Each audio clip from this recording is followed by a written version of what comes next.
Meu marido me larga por mensagem me chamando de bruxa velha enquanto eu estava fora da cidade para fazer uma cirurgia, mas dias depois ele me liga quando sua inteligência lhe permitiu descobrir o que eu fiz.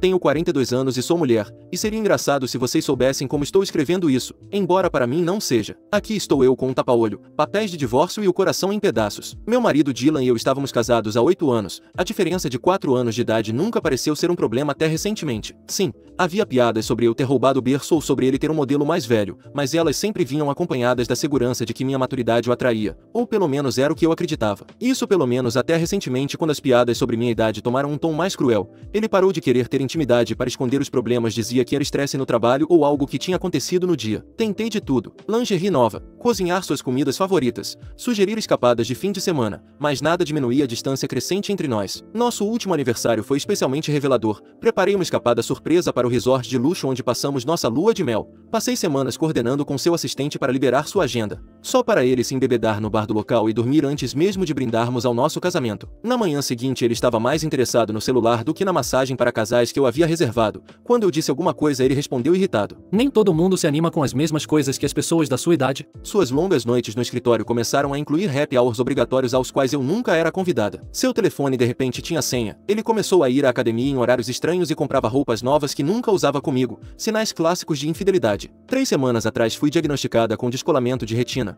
Não é uma condição fatal, mas requer cirurgia para evitar a perda permanente da visão em um olho. O melhor especialista estava na minha cidade natal, a 2 horas de distância. Pedi a Dylan para me acompanhar pensando que essa crise médica o lembraria da parte dos nossos votos sobre saúde e doença. Ele disse que seria muito embaraçoso ser visto comigo lá. Quando perguntei o que ele queria dizer com isso, murmurou algo sobre encontrar meus antigos colegas de escola e ter que explicar por que havia se casado com alguém tão velho. Pedi a minha irmã Elei, que mora lá, para me buscar e me levar. Na noite anterior à nossa partida encontrei Dylan digitando freneticamente no celular em nosso escritório. Quando entrei ele se assustou e rapidamente virou o celular para baixo. Coisas do trabalho, disse ele com um sorriso forçado. Eu nem tinha mais vontade de discutir, mas quando me virei para sair notei uma sacola de presente escondida atrás de sua mesa. Lingerie cara de uma boutique em que eu nunca tinha entrado. Vocês sabem como isso me deixou, mas não disse nada. Para que confrontá-lo justo antes de uma cirurgia importante? A viagem para minha cidade natal com Elei foi difícil. Eu não conseguia parar de pensar naquela sacola de presente. Eu sabia que aquele presente não era para mim, mas haveria tempo para confrontá-lo na volta quando eu estivesse recuperada. Na manhã seguinte, enquanto me preparavam para a cirurgia, meu telefone tocou. Achei que poderia ser Dylan me desejando boa sorte, mas em vez disso recebi uma mensagem de texto que dizia: Não aguento mais, você é velha, mereço algo melhor, nem se preocupe em voltar para casa. Anexados à mensagem estavam os papéis do divórcio que aparentemente ele estava preparando há semanas. Minha pressão arterial caiu tão rápido que a enfermeira perguntou se eu estava bem.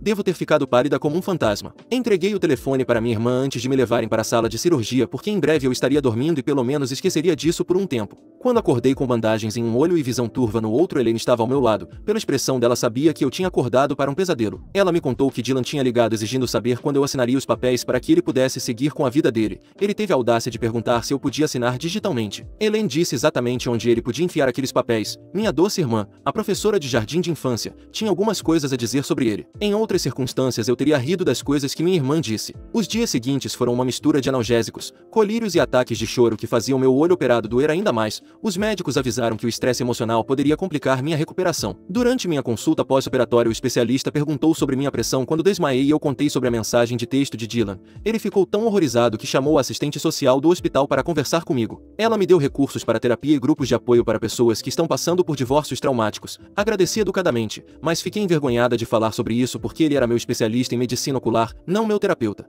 3 dias após minha cirurgia, minha vizinha me ligou para saber como eu estava. Ela é como uma amiga, então sabia o que estava acontecendo. Durante nossa conversa ela mencionou uma loira que havia se mudado no dia anterior para minha casa. Ela também disse que eles tinham sido bastante barulhentos. Meu primeiro instinto foi ligar para minha melhor amiga para conversar com alguém, mas hesitei. Eu não tinha forças para continuar falando sobre o assunto. Uma conversa assim iria piorar ainda mais meu pós-operatório que eu precisava passar na minha cidade natal até que não precisasse mais ver meu médico. Quando finalmente reuni coragem para ligar para Dylan, sua crueldade me surpreendeu. Ele disse que estava planejando ir embora há meses, que sua nova namorada tinha 24 anos e que ao contrário de mim não fazia ter vontade de vomitar quando se despia. Ele riu quando lembrei que a casa era minha e disse: Boa sorte tentando fazer valer isso de outro estado com seu tapa-olho de pirata. O que Dylan não sabe, ou esqueceu, É que comprei nossa casa com minha herança há 4 anos. Essa casa não está sujeita à divisão de bens como ele acha. O emprego dele fui eu que consegui depois que ele ficou desempregado por 8 longos meses. Pedi favores a amigos da faculdade para garantir o emprego. Ironicamente foi lá que ele conheceu sua nova namorada. Durante esses 8 meses de desemprego eu paguei tudo.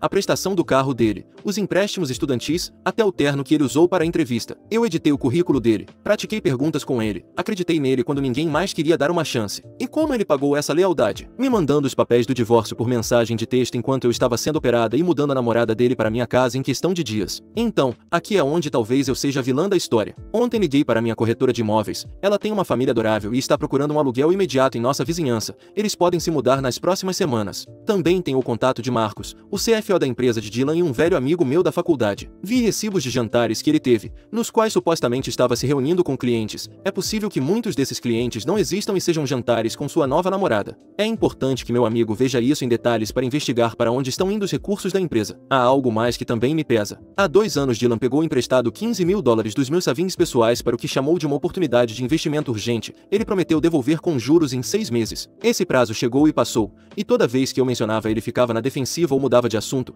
Eventualmente parei de perguntar para manter a paz, resignando-me a perder esse dinheiro. Agora me pergunto se esse dinheiro foi usado para conquistar sua namorada. Estou aqui sentada com os dedos pairando sobre o contato de Marcos me perguntando se devo ligar. Dylan tirou tudo de mim e uma parte de mim quer retribuir o favor, outra parte se pergunta se isso me tornaria tão má quanto ele. Então, aqui vai a pergunta. Sou a vilã se alugar minha casa e obrigar meu marido infiel e sua namorada a procurarem outro lugar para morar? Vou cruzar uma linha se compartilhar minhas preocupações sobre as práticas financeiras dele com o chefe dele?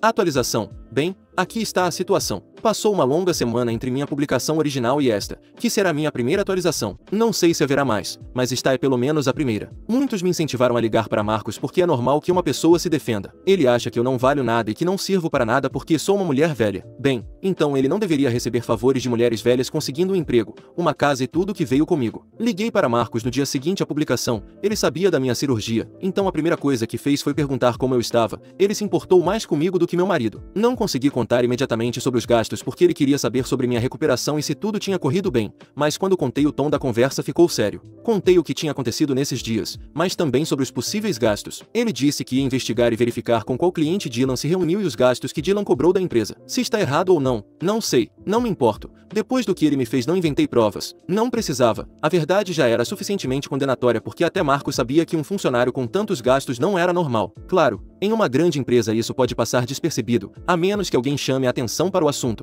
Poucos dias depois um contrato de aluguel foi assinado para minha casa. A família, um casal adorável com 2 filhos, pode se mudar na próxima semana. Minha agente imobiliária ficou surpresa com a pressa, mas não fez perguntas quando mencionei circunstâncias de divórcio. Ontem enviei uma mensagem para Dylan informando que os novos inquilinos se mudariam na próxima semana e que ele deveria desocupar minha propriedade em 24 horas. Incluí um lembrete de que a propriedade está unicamente em meu nome e que os inquilinos têm instruções para chamar a polícia se ele ainda estiver lá quando chegarem. A resposta dele foi imediata e explosiva. 15 chamadas perdidas em 20 minutos. Quando finalmente atendi, ele estava tão furioso que mal conseguia formar uma frase. Ele me ameaçou com ações legais de restrição e com arruinar minha carreira profissionalmente. Lembrei calmamente que a casa foi comprada com minha herança e que o nome dele não consta em nenhum documento. Ele gritou no telefone que eu não podia fazer isso com ele. Só disse para ele me ver fazer porque eu estava fazendo. Pouco depois recebi uma mensagem de um número desconhecido que se apresentou como Dana. Esse era o nome da mulher com quem ele me substituiu. Aparentemente Dylan disse a ela que eu os estava colocando na rua por ciúme e que ela não tinha nenhum recurso legal para fazer nada. Quase ri da ironia. Quer dizer, essa mulher estava me julgando com base nas mentiras de Dylan enquanto dormia na minha cama, na minha casa. Não respondi, mas guardei a mensagem. Obviamente algo me dizia que poderia ser útil mais tarde. Algumas horas se passaram. Dylan me enviou uma mensagem de voz que soava inquietantemente calma. Ele riu da minha tentativa patética de deixá-lo sem teto dizendo que ele e Dana já planejavam se mudar para a casa dele de qualquer maneira. Ele me chamou de velha ridícula desesperada de novo e disse que eu me arrependeria de tornar as coisas mais difíceis. Sério, agora ele está ameaçando minha vida? Eu deveria me sentir vitoriosa, mas em vez disso estou acordada às 3 da manhã repetindo a ameaça dele na minha cabeça. Dylan conhece pessoas na minha área de trabalho, tem acesso a contatos que construí durante décadas. Ele realmente poderia prejudicar minha carreira. E se a evidência que enviei para Marcos não for suficiente para iniciar uma investigação? Quer dizer, e se eu tiver começado uma guerra que não posso vencer? Amanhã tenho minha consulta de acompanhamento. Os médicos verificarão o progresso da cicatrização do meu olho. Espero poder terminar com isso e voltar. Ficar longe de tudo me provoca mais ansiedade. Atualização 2. Para estabelecer um cronograma, minha cirurgia ocular foi há 2 semanas. Para aqueles que perguntaram, meu olho está se curando bem. Os médicos dizem que minha visão deve voltar ao normal em 1 mês. Enquanto isso, meus inquilinos se mudaram sem problemas há 5 dias e Dylan deve ter recolhido suas coisas, embora eu não tenha pedido detalhes. Mas revisei as gravações de segurança da casa e o vi, junto com Dana, embalando apressadamente seus pertences. As gravações também mostraram que ele levou coisas que não lhe pertenciam, o conjunto de prata antigo da minha avó, eletrônicos que eu comprei e até fotos emolduradas da minha família. Documentei tudo para meu advogado. Por outro lado, ainda não há notícias de Marcos. Dylan conseguiu manipular a situação para sair impune? Escrevi e excluí dezenas de e-mails de acompanhamento sem querer parecer desesperada ou vingativa, mas não posso deixar de pensar se meu plano fracassou ou se haverá justiça para mim. Ontem a campainha tocou enquanto minha irmã estava no trabalho. Eu não esperava ninguém, então olhei pelo buraco da fechadura com meu olho bom. Na varanda uma jovem loira se movia nervosamente de um pé para o outro. Era Dana. Meu primeiro instinto foi fingir que não estava em casa. Fiquei congelada na porta mal respirando. Então ela tocou novamente dizendo que sabia que eu estava lá e que só queria falar sobre algo importante. Quando abri notei imediatamente que ela estava chorando. Ela foi direto ao ponto. Tinha acabado de descobrir que Dylan havia mentido para ela o tempo todo. A convidei a entrar. Já sabem, o inimigo do meu inimigo é meu amigo. O que se seguiu foi como uma sessão de terapia surreal com a amante do meu marido,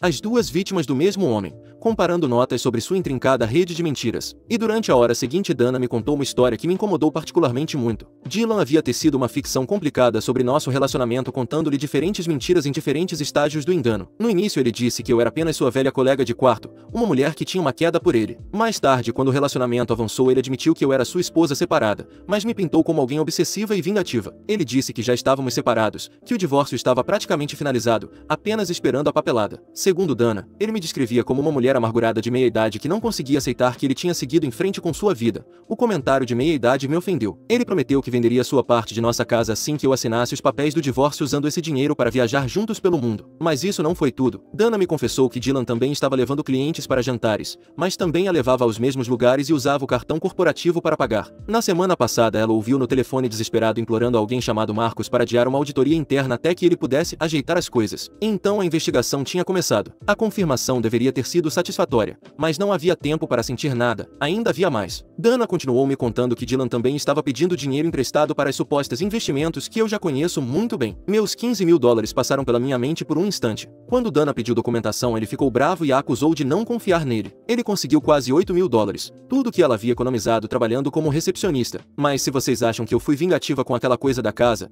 é porque não conheceram Dana, que tinha ainda mais coisas para me contar, porque ela estava furiosa com ele. Ela me mostrou mensagens de texto onde Dylan prometia se casar com ela assim que eu assinasse os papéis do divórcio e ele recebesse sua parte de nossos bens. Mas isso não foi o pior. Havia mensagens para outra mulher chamada Carly com promessas semelhantes e gestos românticos de apenas 2 dias atrás. Dana descobriu essas mensagens na noite anterior e aparentemente Carly era filha do chefe dela. Eles estavam se vendo há semanas também enquanto ele morava com Dana e dizia a ela que era o amor da vida dele. As mensagens eram bastante explícitas. Esse homem já deixou de ser um simples infiel. Era um predador com todas as letras. Antes de ir embora, Dana me ofereceu acesso ao e-mail de Dylan. Aparentemente ele usava a mesma senha para tudo. E bem, ela tinha estado espionando. Ela me disse que ele a usou da mesma forma que me usou. Sempre joguei limpo. Ser a boa pessoa sempre foi parte essencial da minha identidade. Mas aonde isso me levou? É hora de parar de ser tão boazinha e ultrapassar alguns limites.